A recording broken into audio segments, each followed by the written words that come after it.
Donc là, c'est vrai qu'on remarque que c'est fleuri. Une des premières fleurs du printemps qui est assez caractéristique de la prairie, c'est la cardamine des prés. Donc là, Des on voit ici fleurs, avec des le graminées, beau mais aussi de l'oseille blanc sauvage. Toutes lilacé ces là. plantes sont apparues spontanément, aucune n'a été semée. C'est ce qu'on appelle une prairie naturelle. Le propriétaire, Steven Thomas, éleveur laitier au Fou, est le lauréat 2021 du prix d'excellence agroécologique catégorie pâturage. C'est donc la plus belle prairie de France. Pour cette année, apparemment, ouais. Ouais. On met les animaux et puis voilà, on voit qu'il y a de l'herbe, c'est bon, on les met. Mais on ne va jamais regarder vraiment de près qu'est-ce qu'il y a dans la prairie.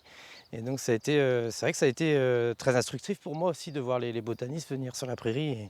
Et donc ils ont dénombré, si je me souviens bien, 54 espèces différentes de végétaux. Des végétaux, mais aussi beaucoup d'insectes et une faune diversifiée. Les prairies naturelles menacées par l'intensification de l'agriculture représentent moins de 7% des surfaces en Bretagne.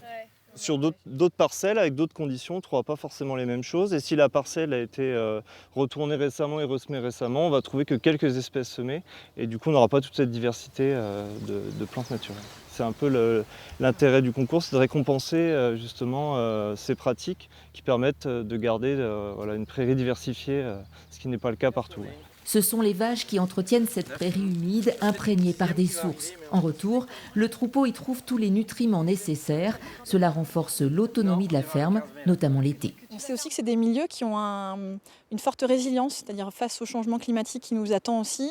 Ce sont des milieux sur lesquels, en période plus sèche en été, on va toujours retrouver de l'alimentation et de l'herbe en quantité aussi. Donc c'est des milieux qui peuvent être des espaces tampons importants pour l'exploitant. La 8e édition du concours est lancée. Les agriculteurs peuvent faire acte de candidature jusqu'à la mi-mai.